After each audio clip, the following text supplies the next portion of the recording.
You Toy Collector fans, this is Fly Guy for TekSushi.com and also for DarksideToys.com, giving you a look at the next in our review of the Marvel Infinite Avengers series. This is Drax, the comic book version of him from Marvel Comics. So, 3 3/4 figure. He's available in both a 4-pack and a 6-pack wave from us, which again we'll put a link directly underneath the video if you want to collect these.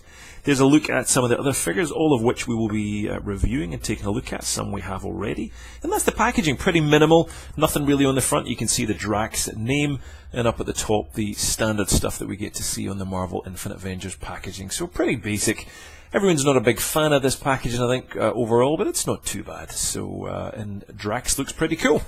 Now, this figure has came out before. He has been released in a 4-pack maybe a couple of years ago for Guardians of the Galaxy.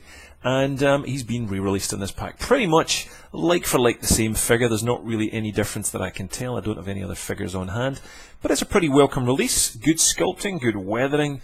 Lots of great kind of black paint tucked in there to kind of highlight the figure and all the kind of musculature on him. So it's a pretty cool looking figure. I love the facial design on him.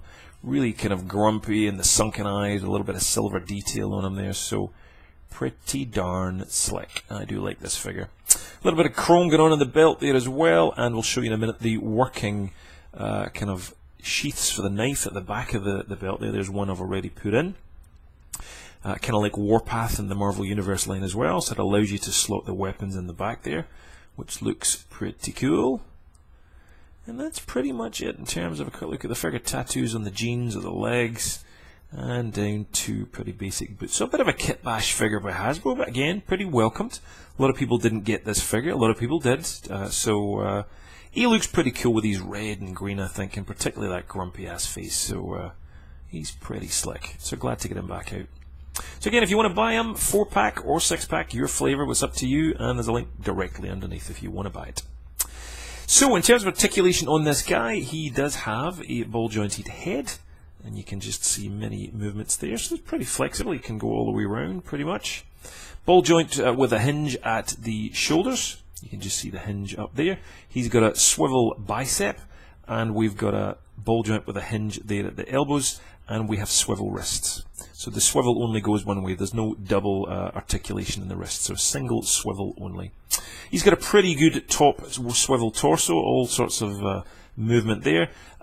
That's it. There's no other waist. Nope, let me just double check. Nope, there is no waist articulation. And up at the top, we've got these pins for the legs and double joints at the knees, you can see there. And down below, we've got some ball joint with a hinge rocking kind of ankles there. So plenty of movement on the way around of the figure. And he does have peg holes in the bottom of his boots, which look very similar to the Nick Cage mold. So I think this was the parts of this was from Nick Cage. But there we go. That is a pretty cool figure. I'm certainly liking it. Not a bad one at all. But love to know your thoughts. What do you think? Good, bad? Are you glad this was released or really not liking it? Leave a comment below. Let us know. And if you like these reviews, stay tuned and click subscribe. And we will send lots of updates to you just when reviews become available, so you can instantly see what new toys are getting out there and get a look at them in HD. That's it. Again, leave a comment below and we'll see you for another toy review coming up soon. Cheers.